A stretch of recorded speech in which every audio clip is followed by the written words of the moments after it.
सर्वप्रथम मैं माता सरस्वती को प्रणाम करता हूँ और आप सभी मेरे प्रिय भाइयों एवं बहनों को मैं अपने हृदय की असंतृप्त गहराइयों से अभिवादन व्यक्त करता हूँ।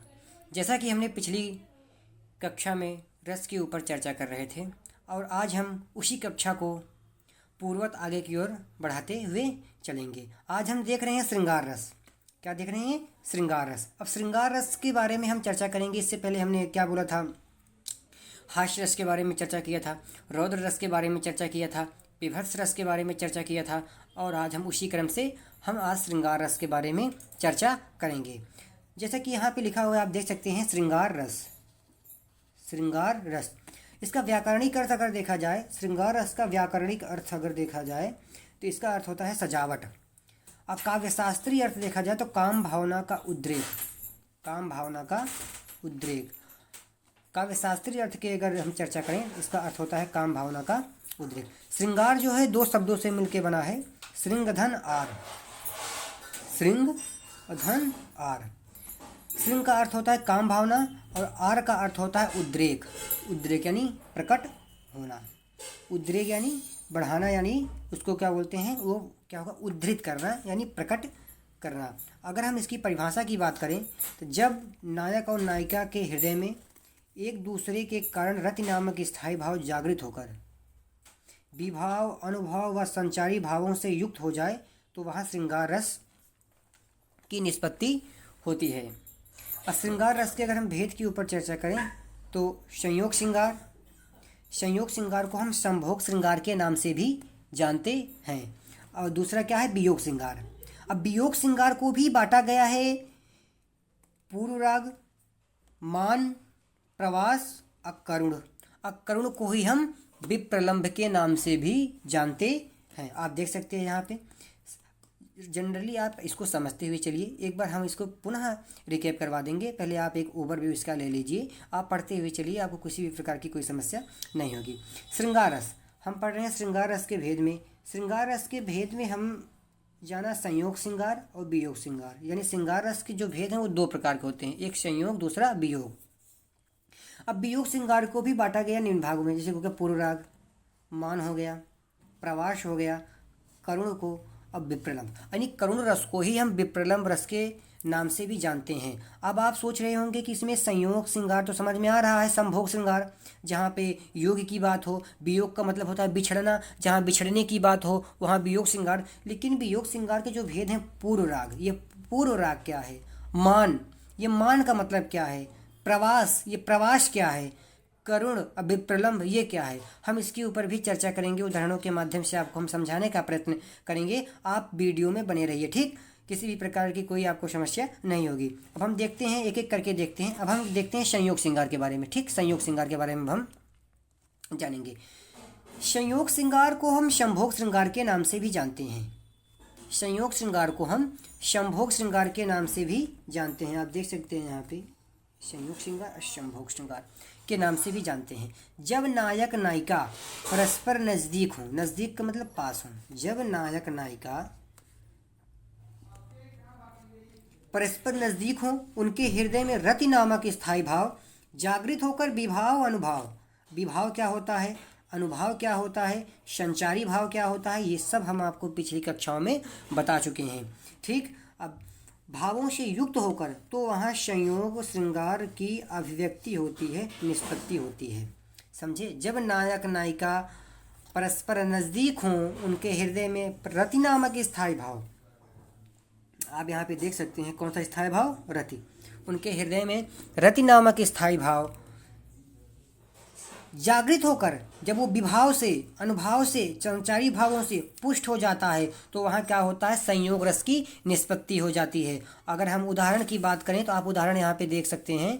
उदाहरण में, देख रूप लोचन ललचाने, हर से जन निज निधि पहचाने, थके नयन रघुपति छवि देखा, पल कहीं परिहर निमेखा। अब देखिए यहाँ पे, देख रूप लोचन ललचाने, लोचन का अर्थ क्या है, नेत्र, हर से जनु निज निधि पहचाने, थके नयन रघुपति छवि देखा, यानी प्रभु श्री रामचंद्र जी को छवि को देखकर उनके जो नेत्र हैं वो थकित हो गए। हर से जन निधि पहचाने, थके नयन रघुपति छवि देखा, पलकन परिहर निमेखा। अब आप यहाँ पे मान के चलिए, जो ये उदाहरण है, जब नायक नायिका यानी ये मान के चलिए, जो ये पंक्ति आप देख रहे हैं यहाँ पे, ये पंक्ति क्या बोलते हैं, श्री रामचरितमानस से उद्धृत है। यहाँ पे प्रभु श्री रामचंद्र जी और माता सीता के बारे में, उनके जब वो पुष्प वाटिका में एक दूसरे को मिलते हैं, देखते हैं, उसकी अभिव्यक्ति यहाँ पे की गई है कि देख रूप लोचन ललचाने, यानी उनके स्वरूप को देखकर नेत्र ललचाए रह गए। हर से जनु निज निधि पहचाने, थके नयन रघुपत छवि देखा, पलकहीं परिहरि निमेखा। यानी देखिए, जो पलकें झपकती हैं, जो पलकते झपकती हैं, उसको निर्निमेष कहते हैं। यानी उनके पलक ही नहीं झपक रही हैं। यानी प्रभु श्री रामचंद्र जी माता सीता को देख रहे हैं, माता सीता प्रभु श्री रामचंद्र जी को देख रही हैं। गोस्वामी तुलसीदास जी उसी अवस्था का यहाँ पे वर्णन करते हुए कह रहे हैं कि यहाँ पे संयोग श्रृंगार है। नायक प्रभु श्री रामचंद्र जी हैं, नायिका यहाँ पे माता सीता हैं।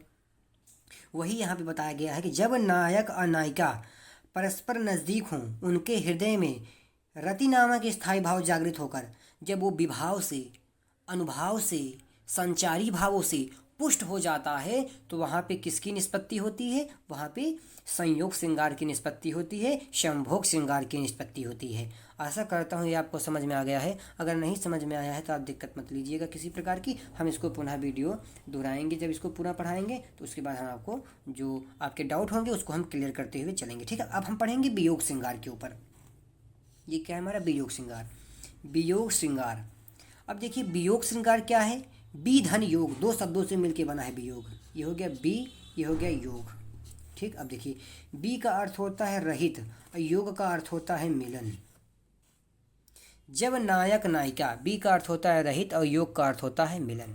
देखिए, जब नायक नायिका एक दूसरे से दूर हों, एक दूसरे को याद कर दुखी हों तथा उनके हृदय में रति नामक स्थायी भाव जागृत होकर विभाव अनुभाव, रति नामक स्थायी भाव जागृत होकर यानी प्रेम का भाव जागृत होकर जब वो विभाव से, अनुभाव से व संचारी भावों से युक्त होता है, तो वहाँ कौन सी निष्पत्ति होती है? वहाँ वियोग श्रृंगार की निष्पत्ति हो जाती है। सेम यही है, जैसे संयोग है वैसे वियोग है, बस अंतर क्या है? वहाँ मिलन होगा, यहाँ बिछड़ना होगा। सेम परिभाषा उसकी वैसे ही है जैसे पिछले में आप परिभाषा आप इसको देखे थे। जैसे संयोग है वैसे ही वियोग है, बस अंतर इतना है, उसमें मिलन की अवस्था है, इसमें विरह की अवस्था है, इसमें बिछुड़न की अवस्था है। जब नायक नायिका एक दूसरे से दूर हों, जब नायक और नायिका एक दूसरे से दूर हों, एक दूसरे को याद कर दुखी हों तथा उनके हृदय में रति नामक स्थायी भाव जागृत होकर जब विभाव अनुभाव व संचरी भावों से युक्त होता है, तो वहाँ वियोग श्रृंगार होता है। समझ गए? अब देखिए, वियोग श्रृंगार को भी बांटा गया है कई भागों में, जिसमें से हमने यहाँ पे चर्चा किया था कि ये है वियोग श्रृंगार हमारा, वियोग श्रृंगार। अब वियोग श्रृंगार में देखिए, ये है पूर्व राग, ये है मान, ये है प्रवास, ये है करुण। वही हम अब देखिए, अब हम इसी की परिभाषा को देखेंगे। पूर्व राग क्या है, मान क्या है, प्रवास क्या है, करुण क्या है, अब हम इसके ऊपर चर्चा करेंगे। आप देखिए यहाँ पे पूर्व राग, ठीक। मिलने से पूर्व ही चित्र देखकर, आप ध्यान से समझिएगा मेरी बात को। पूर्व राग क्या है? देखिए, मिलने से पूर्व ही चित्र देखकर, स्वप्न देखकर प्रेम होना या याद कर दुखी होना, यही है पूर्व राग। मिलने से पूर्व, यदि आप किसी नायिका से मिले नहीं हैं, उससे पहले आप चित्र देखकर, स्वप्न देखकर प्रेम हो जाए आपको। समझिए मेरी बात को। मिलने से पूर्व, मान लीजिए कोई एक लड़की है, ठीक। मान लीजिए कोई एक लड़की है, आपके मित्र ने कहा कि इस लड़की को आप देख रहे हो, ये बहुत सुंदर है। अब आपने उस लड़की को देखा, यानी चित्र ही तो देखा। अब चित्र देखा, आपको प्रेम हो गया। अब जब आपको प्रेम हो गया तो आप उसको याद कर रहे हैं। अब जब आप उसको याद करेंगे तो आप दुखी होंगे, स्वाभाविक सी बात है, आप दुखी होंगे। वही जो आप दुखी होंगे, उसी अवस्था को, वही जो अवस्था है जो जिसके कारण से आप दुखी हो रहे हैं, वो जो पूरा ओवरव्यू है उसमें, जो पूरा उसका विश्लेषण हो रहा है उसमें, वही तो पूर्व राग है, वही पूर्व राग है। राग का मतलब प्रेम होता है, पूर्व का मतलब पहले, यानी फोटो को देखकर पहले आपको प्रेम हो जाए, वही तो पूर्व राग है। मिलन से पूर्व आप उस लड़की से मिले नहीं हो, उससे बातें नहीं किए, बस आपने चित्र किसी ने आपको दिखा दिया, किसी माध्यम से आपने उसको अप्रत्यक्ष रूप से उसको देखा, या फिर स्वप्न में आपने उसको देखा, आपको प्रेम हो गया उससे। अब उसको याद करके आप दुखी हो रहे हैं, वही है आपका पूर्व राग। क्या है आपका ये? यही चीज़ है आपका पूर्व राग। आशा करता हूँ ये आपको समझ में आ गया होगा। अब हम आगे बढ़ते हैं, ठीक। 1 मिनट आप ऐसे बने रहिएगा, आगे बढ़ते हैं। ये देखिए यहाँ पे हम मान, अब देखिए मान क्या है, यहाँ पे क्या है? मान। अब आप देखिए कि मान क्या होता है। हमने पूर्व राग देखा, अब मान देखेंगे, फिर प्रवास देखेंगे, फिर करुण देखेंगे, फिर विरह की कुछ अवस्थाएं हैं, उन अवस्थाओं के ऊपर हम चर्चा करेंगे, ठीक है। अब यहाँ पे देखिए मान, ये मान क्या है? मान देखिए, हठ या मान के कारण एक दूसरे से न बोलना व दुखी रहना। ध्यान से समझिएगा मेरी बात को। जब नायक नायिका एक दूसरे से रुष्ट हो जाते हैं और किसी कारणवश वो रुष्ट होने की वजह से आपस में वार्ता नहीं करते हैं, बोलते नहीं हैं और दुखी भी रहते हैं, इसी अवस्था को मान कहते हैं। यही जो अवस्था है नायक और नायिका की, वही है मान। हठ क्या है? जिद। मान के कारण एक दूसरे से ना बोलना व दुखी रहना, वही तो मान है। किसी कारणवश एक दूसरे से बातें नहीं करते हैं, जिद के कारण कि पहले आप बोलो, वो कहते नहीं पहले तुम बोलो। ये जो अवस्थाएं हैं, ये सारी जो अवस्थाएं हैं, ये सब मान के अंदर आएंगी। जनरली आज के समय में तो हो ही रहा है। आप अपने आसपास, आप अपने अंदर, अपने मित्रों के साथ देखिए, अपने आसपास गांव देश में देखिए, तो यही सब क्रियाएं हो रही हैं। तो आशा करता हूँ ये आपको समझने में ज़्यादा कठिनाई तो नहीं होगी इसमें।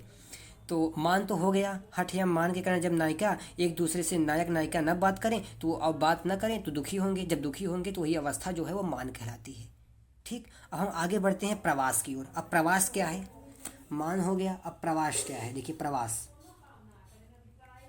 अब हम प्रवास के ऊपर चर्चा करते हैं, ठीक। देखिए, नायक नायिका अलग अलग स्थान हों, याद कर दुखी हों, नायक नायिका अलग अलग स्थान हों। प्रवास का तात्पर्य होता है एक जगह से दूसरे स्थान पर जाना, यानी जब नायक नायिका अलग अलग स्थान हों, याद कर दुखी हों, वही अवस्था क्या है? प्रवास। ये भी आपको समझ में आ गया होगा, रैंडमली मैंने इसे लिख दिया इसे। नायक नायिका अलग अलग स्थान हों, मान लीजिए कोई क्या बोलते हैं, एक स्थान पे, अलग स्थान पे है, कोई दूसरे स्थान पे है, उन दोनों की जो बीच की जो डिस्टेंस हैं, जो परास हैं, जो दूरियां हैं, उन दोनों की बीच की हजारों किलोमीटर हों, तो आप मान के चलिए तब वो एक दूसरे को याद करके दुखी हो रहे हों, तो वही अवस्था क्या है? आपकी प्रवास। वही अवस्था आपकी क्या कहलाएगी? वही अवस्था आपकी प्रवास कहलाएगी। अब देखिए करुण रस क्या है? जब मिलन की संभावना समाप्त हो जाए, जब मिलन की संभावना समाप्त हो जाए, अब मुलाकात नहीं हो सकती, तो वही करुण रस है। वही करुण रस है। जब मिलन की संभावना समाप्त हो जाए तो वही वहाँ पे आपकी करुण रस होता है। किसी भी प्रकार की कोई अवस्था, कोई मतलब किसी प्रकार कोई मतलब कुछ होगा ही नहीं, कि कोई तुक ही नहीं बैठेगा कि हम दोनों की नायक नायिका परस्पर मिलें। यहाँ हमेशा सदा सदा के लिए बिछड़न हो जाएगा। तो ये अवस्था क्या कहलाएगी? आपकी करुण रस कहलाएगी। आशा करता हूँ ये आपको करुण रस समझ में आ गया होगा। अब देखिए विरह की कुछ अवस्थाएं हैं। विरह यानी दुख। अब दुख की कुछ अवस्थाएं हैं, उन अवस्थाओं को हम देख लेते हैं। विरह की कुछ अवस्थाएं हैं, उन अवस्थाओं को भी हम देख लेते हैं। अभिलाषा, पहली अवस्था क्या है? अभिलाषा। अभिलाषा का मतलब इच्छा, चिंता है, स्मृति यानी याद है, गुणकथन, उद्वेग, प्रलाप, उन्माद, ज्वर, जड़ता, मरण, ये सभी क्या हैं? ये सभी विरह की अवस्थाएं हैं। मान लीजिए क्या बोलते हैं, आपकी नायिका है, नायिका के गुण के बारे में, नायिका के स्वभाव के बारे में कोई आपसे बता दे, उसकी कथा को बता दे, तो फिर आप उसको याद करेंगे। जब आप याद करके दुखी हो जाएंगे, दुखी होंगे, तो ये क्या हो, ये भी तो एक गुण कथन क्या है, यही तो, ये भी विरह की अवस्था है।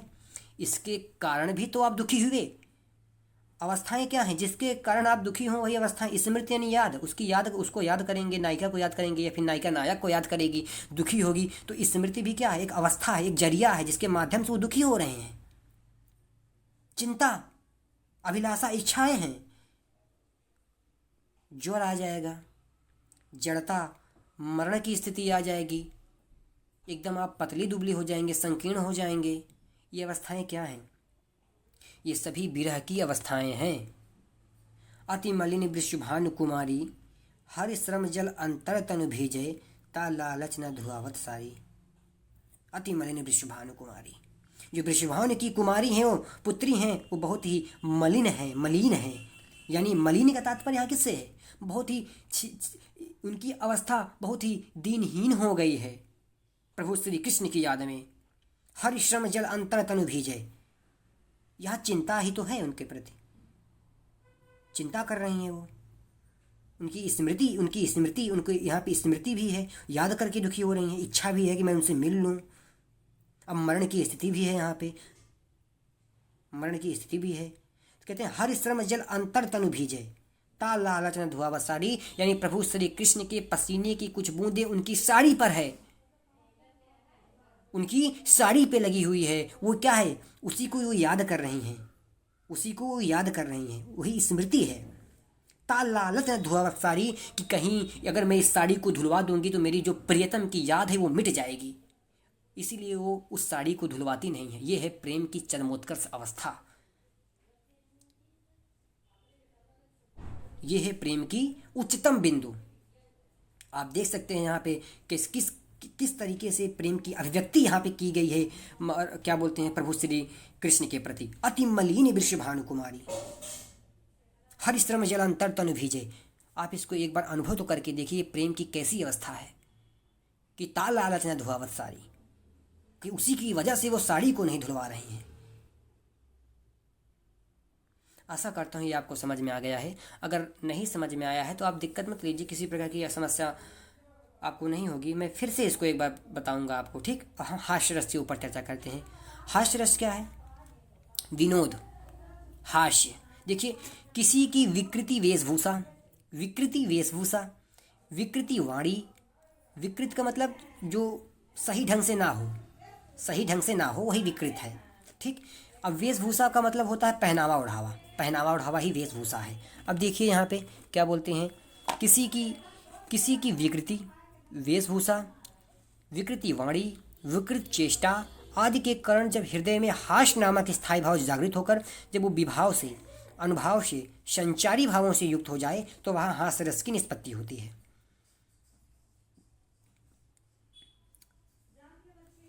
उदाहरण अगर हम चर्चा करें तो, काहू न लखा सो चरित विशेखा, जो स्वरूप नृप कन्या देखा, मरकट बदन भयंकर देही, देखत हृदय क्रोध भातेई।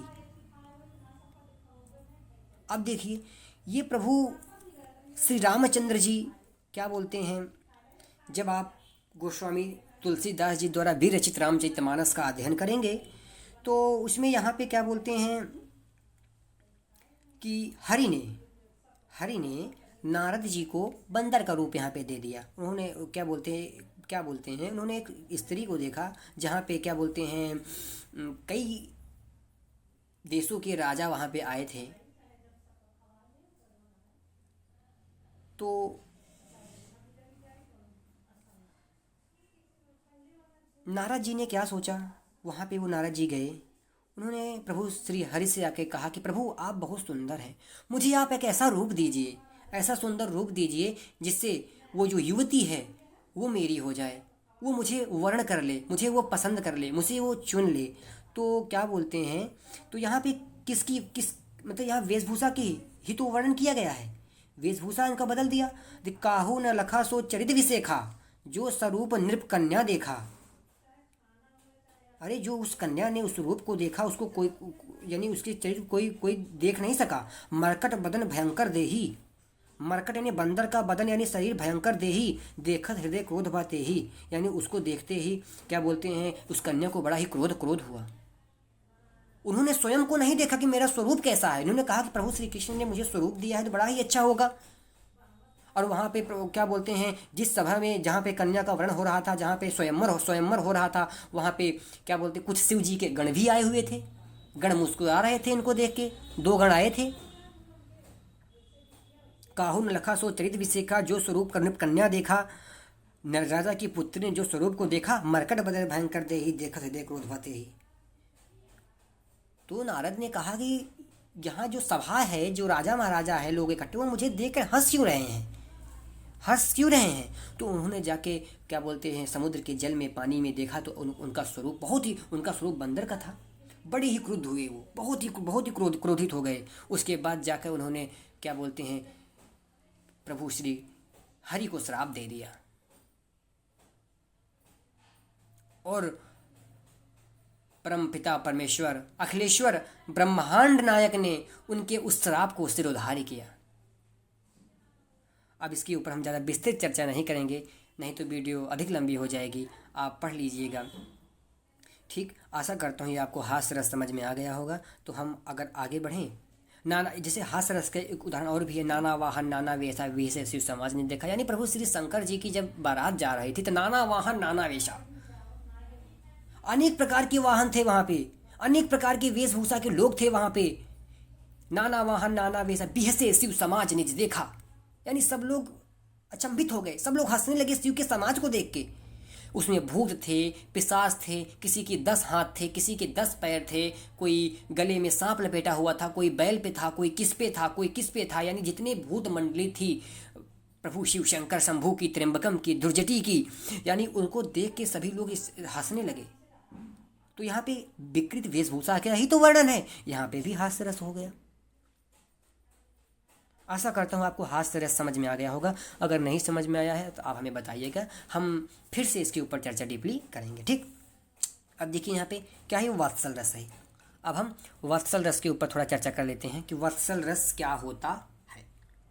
जब माता पिता या अन्य बड़े व्यक्तियों के हृदय में, ध्यान समझिएगा, वात्सल रस क्या है। जब माता पिता अन्य बड़े व्यक्तियों के हृदय में शिशु के प्रति वत्सल नामक स्थायी भाव जागृत होकर विभाव अनुभव व संचारी भाव युक्त हो जाए तो वहाँ वत्सल रस होता है। ध्यान से समझिएगा कि जब माता पिता या अन्य बड़े व्यक्तियों के हृदय में शिशु के प्रति वत्सल शिशु विषयक रति नामक स्थायी भाव जागृत होकर, जब वो विभाव अनुभव, रति क्या है, प्रेम है, वत्सल क्या है, प्रेम है, भक्ति क्या है, प्रेम है, सब ये यानी इसका अलग अलग जरिया है, बस एक इसका अलग माध्यम। जैसे वत्सल रस वहाँ पे होगा जहाँ पे एक बालक के प्रति प्रेम होगा, वहाँ पे वत्सल रस आ जाएगा। ये भी एक प्रकार का श्रृंगार ही है, एक प्रकार का प्रेम ही है ये। जब विभाव अनुभव व संचारी भाव से युक्त होता है तो वहाँ वत्सल रस हो जाता है। ठीक, वरदंत की पंगत कुंद कली अधराधर पल्लव खोलन की, चपला चमके घन बीज जगे छवि मोतिन माल अमूलन की। गोस्वामी तुलसीदास जी द्वारा रचित यह पंक्ति है कि यहाँ प्रभु श्री रामचंद्र जी के बाल स्वरूप का वर्णन हो रहा है। वरदंत की पंगत कंद कली अधराधर पल्लव खोलन की, चपला चमके घन बीज जगे छवि मोतिन माल अमूलन की। अरे जो उनके अधर थे, जैसे एक पौधा होता है उसमें जो कपोल होती है, कपोल नया पौधा होता है, वही यहाँ पे उनकी तुलना की गई है कि उनके अधराधर पल्लव खोलन की। वरदंत की पंगति कुंद कली अधराधर पल्लव खोलन की, चमक, जब वो उनके जो दांत थे बहुत ही चमकीले थे, यानी उनके बाल स्वरूप का वर्णन हो रहा है। वात्सल, यहाँ पे वात्सल रस होगा। प्रभु श्री रामचंद्र जी के बाल क्या बोलते, जब वो बचपन में खेल रहे थे कि क्या उनके जो दांत थे वो मोतियों के जैसे थे, वो उनके दांत जो थे वो चमक रहे थे। चपला चमके घन बीज बजे, ये चपला का अर्थ होता है क्या बोलते हैं, बिजली चमके घन बीज जगह छवि मोतिन माल अमोलन की, यानी जो उनके दांत थे जब वो अपने दांत को खोलते थे तो क्या बोलते हैं, उनकी जो छवि थी इतनी चमकीली थी कि क्या बोलते हैं, मोतिन माल अमोलन की, चपला चमके घन बीज जगह, यानी ऐसे प्रतीत हो रही थी कि मानो बादलों के बीच में बिजली चमक रही है। यानी उनका स्वरूप का वहाँ के यहाँ पे वर्णन किया गया है। गोस्वामी तुलसीदास जी ने बड़े ही अच्छे से प्रतिबिंब को कितनी अच्छी पंक्तियों के माध्यम से यहाँ पे प्रभु श्री रामचंद्र जी के बचपन के लीलाओं का वर्णन यहाँ पे उन्होंने किया है, उनके बारे में यहाँ पे उन्होंने बताया है। आशा करता हूँ जो ये आपका वत्सल रस है, आपको वत्सल रस समझ में आ गया होगा। अगर आपको किसी भी प्रकार की कोई समस्या हुई हो तो आप हमें कमेंट बॉक्स में कमेंट करके बताइएगा, तो हम इसको और अच्छे से सुधारने का प्रयत्न अवश्य करेंगे। हम एक बार इसको पुनः आपको रिकैप करवा देते हैं, पुनः दोहरा देते हैं, जिससे आपको जो परेशानियां हुई हों, जो चीज़ें आपको ना समझ में आई हो, समझने में आपको कठिनाइयाँ मालूम प्रतीत हुई हों, तो आप इसको फिर से एक बार देख लीजिएगा। उसके बाद भी अगर आपको समझ में नहीं आता है तो आप कमेंट करिएगा, मैं आपको फिर से बताने का प्रयत्न अवश्य करूँगा। ठीक है। अब देखिए श्रृंगार रस। श्रृंगार रस हम देख लेते हैं ओवरव्यू में। श्रृंगार रस जो होता है, इसका व्याकरणिक अर्थ की अगर हम बात करें तो सजावट होती है। अगर हम काव्य शास्त्रीय अर्थ की बात करें तो काम भावना का उद्रेक, मतलब बढ़ाने वाला। उद्रेक का मतलब बढ़ाने वाला। श्रृंगार दो शब्दों से मिलकर बना है। श्रृंग का अर्थ होता है काम भावना, आर का अर्थ होता है उद्रेक यानी प्रकट होना। जो काम भावना को उद्रेक करे, जो काम भावना को प्रकट करे, उद्धृत करे, वही श्रृंगार है। अगर हम परिभाषा की बात करें, जब नायक नायिका के हृदय में एक दूसरे के कारण रति नामक स्थायी भाव जागृत होकर विभाव अनुभाव व संचारी भावों से युक्त हो जाए तो वहाँ श्रृंगार रस होता है। क्या समझे कि जब नायक नायिका के हृदय में एक दूसरे के कारण रति नामक स्थायी भाव जागृत होकर विभाव अनुभव व संचारी भावों से युक्त हो जाए तो वह श्रृंगार रस होता है। श्रृंगार रस के भेद की बात करें तो हम संयोग श्रृंगार, संभोग श्रृंगार के नाम से जानते हैं, वियोग श्रृंगार, पूर्व राग, मान, प्रवास, करुण और विप्रलंभ। संयोग श्रृंगार को हम संभोग श्रृंगार के नाम से भी जानते हैं। जब नायक नायिका परस्पर नजदीक हों, उनके हृदय में रति नामा की स्थायी भाव जागृत होकर विभाव अनुभव व संचारी भावों से, देखिएगा यहाँ से, संचारी भावों से युक्त होकर हो जाए तो वहाँ संयोग श्रृंगार की निष्पत्ति होती है। आशा करता हूँ आपको संयोग श्रृंगार समझ में आ गया होगा। ठीक। उदाहरण की अगर हम उदाहरण को देखें तो देख रूप लोचन ललचाने, यहाँ पे देखिएगा आप, देख रूप लोचन ललचाने, हर से जन निज निधि पहचाने, थके नैन रघुपत छवि देखा, पलकन पर हरि निमेखा। यानी अब आशा करता हूँ आपको ये समझ में आ गया होगा। प्रभु श्री रामचंद्र जी माता सीता का वर्णन यहाँ पे गोस्वामी तुलसीदास जी बड़े ही अच्छे से करते हैं। अब हम वियोग श्रृंगार के ऊपर अगर हम चर्चा करें तो वियोग दो शब्दों से मिलकर बना है, विधन योग। बी का अर्थ होता है रहित, योग का अर्थ होता है मिलन। ठीक। अब देखिएगा परिभाषा, जब नायक नायिका एक दूसरे से दूर हों, एक दूसरे को याद कर दुखी हों तथा उनके हृदय में रति नामक स्थायी भाव जागृत होकर विभाव अनुभव व संचारी भावों से युक्त होता है, वहाँ वियोग श्रृंगार होता है। समझ में आया? यानी जब एक नायिका एक नायक एक दूसरे से दूर हों, एक दूसरे को याद करके दुखी हों तथा उनके हृदय में रति नामक स्थायी भाव जागृत होकर विभाव अनुभव व संचारी भावों से युक्त होता है तो वहाँ वियोग श्रृंगार होता है। ये क्या है? पूर्व राग। मिलन से पूर्व ही चित्र देखकर, स्वप्न देखकर प्रेम होना, उसको याद कर दुखी होना, यही आपका क्या है? पूर्व राग है। पूर्व राग। आशा करता हूँ आपको पूर्व राग समझ में जरूर आया होगा। मिलन से पूर्व ही चित्र देखकर, स्वप्न देखकर प्रेम होना व याद कर दुखी होना, यही आपका क्या है? पूर्व राग है। समझ में आया आपको? फिर से एक बार ट्राई करते हैं, समझिएगा ध्यान से। मिलन से पूर्व यदि किसी स्त्री का तस्वीर, किसी लड़की का तस्वीर आप देखते हैं तो उस तस्वीर को देखते ही आपको प्रेम हो जाए और फिर आप उसको याद कर दुखी हों। आप उससे मिले नहीं हैं, आप उससे मिले नहीं हैं, बस आपने उसको देखा, उसके बाद अब आप उसको याद करके दुखी हो रहे हैं। आपने उसको देखा, अब उसको देख के आप याद करके क्या होंगे? दुखी होंगे। तो जब आप दुखी होंगे तो यह जो अवस्था है वही क्या होगी? आपकी पूर्व राग होगी। वही आपकी क्या है? पूर्व राग होगी। आशा करता हूँ आपको समझ में आ गया होगा। अब हम आगे दोहरा लेते हैं एक बार। अब आप यहाँ पे देखिएगा, मान। देखिए क्या है, मान। मान क्या होता है? हठ या मान के कारण। देखिए मान, मान, हठ या मान के कारण एक दूसरे से ना बोलना व दुखी रहना। एक दूसरे से ना बोलना व दुखी रहना ही क्या है? मान। मान लीजिए नायक किसी कारणवश नायिका से रुष्ट हो गया हो, या फिर नायिका किसी कारणवश नायक से रुष्ट हो गई हो। अब देखिए वो एक दूसरे से बात नहीं करेंगे जनरली। आज होता है ये, आज होता है। आज किसी भी, आप देख लीजिए अपने समाज में, आप अपने क्या बोलते हैं घर परिवार में देख लीजिए, आपके बड़े भाई हों तो आप देख लीजिए, आप क्या बोलते हैं आप अपने पड़ोसियों में देख लीजिए, आप अपने मित्रों को देख लीजिए। ये क्या है? हठ या मान है। एक दूसरे से ना बोलना व दुखी रहना किसी कारणवश। जब नायक नायिका एक दूसरे से रुष्ट हो जाएं, वो एक दूसरे से बातें ना करें, तो क्या हो जाएगा? वो मान। वो अवस्था क्या होगी? मान। अब प्रवास क्या है? प्रवास देखिएगा, नायक नायिका अलग अलग स्थान हो। मान लीजिए क्या बोलते हैं, एक नायक है एक नायिका है, एक दूसरे की शादी हो गई। जरूरी नहीं कि शादी हो जाए, उससे भी हो सकता, पहले भी हो सकता है, लेकिन मैं रेंडमली ये मान के चलता हूँ कि एक नायक है एक नायिका है, वो एक दूसरे क्या बोलते हैं वैवाहिक संबंध से जुड़े हुए हैं। ठीक, उसके बाद क्या बोलते हैं नायिका घर में है और नायक विदेश चला गया हो।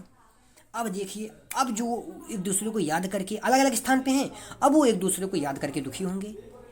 जब वो एक दूसरे को याद करके दुखी होंगे तो वो अवस्था क्या कहलाएगी? वही अवस्था प्रवास कहलाती है आपकी। क्या कहलाएगी? वो प्रवास कहलाएगी। अब करुण को देखते हैं हम, जब मिलन की संभावना समाप्त हो जाए। ध्यान से समझिएगा, करुण क्या कह रहा है? करुण कहता है कि जब मिलन की संभावना समाप्त हो जाए। जरूरी नहीं है कि नायिका से ही मिलन की संभावना समाप्त हो, मिलन की संभावना किसी से भी समाप्त हो सकती है, लेकिन हम यहाँ श्रृंगार पढ़ रहे हैं तो हम नायिका को मान के चलते हैं। ठीक है, जब जब मिलन की संभावना समाप्त हो जाए तो वहाँ पे करुण रस होता है। जब मिलन की संभावना एक दूसरे से समाप्त हो जाती है तो वहाँ पे करुण रस की निष्पत्ति होती है। अब विरह की अवस्थाओं के बारे में अगर हम चर्चा करें तो विरह की कुछ अवस्थाएं यहाँ पे दर्शाई गई हैं, तो आप देख सकते हैं अभिलाषा। अभिलाषा पहली अवस्था क्या होगी? अभिलाषा। ध्यान से देखिएगा यहाँ पे, ये क्या है? अभिलाषा। दूसरी अवस्था क्या है? चिंता। चिंता। तीसरी क्या हो गई? स्मृति। चौथी क्या हो गई? गुण कथन। पांचवी क्या हो गई? उद्वेग। छठवीं क्या हो गई? प्रलय। सातवीं क्या हो गई? उन्माद। आठवीं क्या हो गई? ज्वर। और नवीं क्या हो गई? जड़ता। और 10वीं क्या हो गई? मरण। यानी ये विरह की कुछ हमारी अवस्थाएं हैं। अब हम उदाहरण की अगर हम बात करें तो अति मलिन वृषभानु कुमारी, हर श्रम जल अंतर तनु भीजे, तादाजना ध्ववत्सारी। यानी क्या बोलते हैं, वृषभानु की जो पुत्री हैं, वृषभानु की जो कुमारी हैं, वो इतनी दीनहीन हो गई हैं प्रभु श्री कृष्ण की याद में, इतनी दुबली पतली हो गई हैं उनके वियोग में कि उनको राह देखते देखते उनकी आंखें पथरा गई हैं। यानी उनका जो इतनी उनकी याद में अपने आप को इतना उन्होंने तपा लिया है कि वो मलिन हो गई हैं, एकदम दुबली पतली हो गई, एकदम क्षीण हो गई हैं। आप कह सकते हैं कि हर श्रम जल अंतर तनु भीजे। हर श्रम का अर्थ होता है पसीना, जल का अर्थ होता है पसीने की जो बूंद है। अंतर तनु भीजे यानी प्रभु श्री कृष्ण के पसीने की कुछ बूंद उनके साड़ी के अंतर तनु भीग गई है। उनके जो वो साड़ी पहनी हुई थी तो उनमें कुछ उनकी पसीने की बूंदें लगी हुई हैं। ता लालच न धुआवत साड़ी, इसी कारण वो साड़ी को धुलवा नहीं रही है। ये विरह की अवस्थाओं है। इसमें सारी अवस्थाएं मिल जाएंगी आपको। ज़्यादातर प्रलाप भी मिल जाएगा, इसमें स्मृति भी मिल जाएगी, चिंता भी है इसमें, मरण भी है इसमें, ज्वर ले सकते हो आप, अभिलाषा भी है, इच्छाएं हैं। प्रभु श्री कृष्ण, भगवान प्रभु श्री कृष्ण मिल जाएं हमें। आशा करता हूँ ये आपको समझ में आ गया होगा। अब हम आगे बढ़ते हैं हास्य रस की तरफ। हास्य रस को देखिए, हास्य रस क्या कह रहा है कि किसी की विकृति वेशभूषा, विकृति वाणी, विकृत चेष्टा आदि के कारण जब हृदय में हास्य नामक स्थायी भाव जागृत होकर जब वो विभाव से, अनुभाव से, संचारी भाव से युक्त हो जाए तो वहाँ हास्य रस की निष्पत्ति होती। काहू न लखा सो चरित विशेखा, जो स्वरूप नृप कन्या देखा, मरकट बदन भयंकर देही, देखत हृदय क्रोध भाते ही। जनरली बहुत ही सरल भाषा में लिखा हुआ है। मैंने आपको कहानी बता दिया था, अब आप इसको अपने हिसाब से कोरिलेट कर दीजिए, उसमें जोड़ दीजिए। आशा करता हूँ हास्य रस आपको समझ में आ गया होगा। किसी की विकृत वेशभूषा हो, पहनावा ओढ़ावा हो, किसी की वाणी हो विकृत, किसी की जो चेष्टाएं हैं, जो क्रियाकलाप हैं, उनकी एक्टिविटीज़ हैं वो विकृत हैं, तो उनके हृदय में जो हास्य नामक स्थायी भाव जागृत होगा किसी मतलब उसको देख के, तो वहाँ पे विभाव, जब वो अनुभव और संचारी भाव से युक्त हो जाएगा, तब वहाँ पे क्या बोलते हैं, हास्य रस की निष्पत्ति हो जाती है। ठीक है, अब हम आशा करते हैं आपको ये हास्य रस समझ में आ गया होगा। अब हम वात्सल रस के ऊपर चर्चा करते हैं। जब माता पिता या अन्य बड़े व्यक्तियों के हृदय में शिशु के प्रति वत्सल नामक स्थायी भाव, ये शिशु के प्रति ही जागृत होगा। वत्सल जो होगा अपने बच्चों के प्रति होगा। ठीक है, जागृत होकर विभाव अनुभव और संचारी भाव से युक्त हो जाए तो वहाँ वत्सल रस होता है। वर दंत की पंकत कुंद कली अधराधर पल्लव खोलन की, चपला चमके घन बीज जगह छवि मोतिन माल आमोलन की। प्रभु श्री रामचंद्र जी के बाल लीलाओं का वर्णन यहाँ पे किया गया है। आशा करता हूँ आपको मैंने इसको समझा दिया था, आपको कहानी मैंने आपको बता दिया था। अब आप इसको क्या बोलते हैं अपने हिसाब से कोरिलेट कर दीजिए, इसमें जोड़ दीजिए। सिंपल भाषा में ये लिखा हुआ है, आपको ये भी लिखा हुआ है। आशा करता हूँ, मेरा मेन उद्देश्य था आपको समझाना। उसके बाद आप रामचरितमानस को पढ़िए, आप कविता वाली को पढ़िए, आप दोहा वाली को पढ़िए, आप गीता वाली को पढ़िए, आप रामलला नैशु को पढ़िए, आप वैराग्य संदीपिनी को पढ़िए। आप कोई भी पुस्तक उठा के आप देखिए, आप कबीर को भी उठा लीजिए, आप सूरदास जी को भी उठा सकते हैं, आप मलिक मोहम्मद जैसी को भी उठा, यानी कि जितने भी काव्य लेखक हैं हमारे, आप उनको उठा लीजिए, पढ़िए। उसमें देखिए कौन सा रस है, अनुभव किस रस में कौन सा अनुभव है, कायिक है, आहारी है, वाचिक है, सात्विक है, कैसा है, आप इसको चेक करिए। जितना आप प्रैक्टिस करेंगे उतना आपको आसानी से समझ में आ जाएगा। उसके बाद भी अगर कोई दिक्कत होती है तो आप कमेंट बॉक्स में कमेंट कीजिए, उसके बाद हम उसके ऊपर भी वीडियो बनाने की अवश्य प्रयत्न करेंगे। आपकी समस्याओं का समाधान करने की हम पूरी कोशिश करेंगे। आशा करता हूँ आपको इस पूरी समझ में आ गया होगा। अगर नहीं भी समझ में आया है तो आप लोगों को घबराने की आवश्यकता नहीं है। आप कमेंट करिएगा कमेंट बॉक्स में, हम आपको और अच्छे से और डेप्थ में जाकर, गहराई में जाकर इसको निकालेंगे, इसको और सरल भाषा में हम पिरोने का प्रयत्न करेंगे। उसके बाद हम आप तक इसको पहुंचाने का कार्य अवश्य करेंगे। ठीक है, तब तक के लिए मेरे प्रिय भाइयों एवं बहनों, आप सभी को मेरा धन्यवाद। अब हम आप सभी से विदा की अनुमति चाहते हैं। जय हिंद, जय भारत।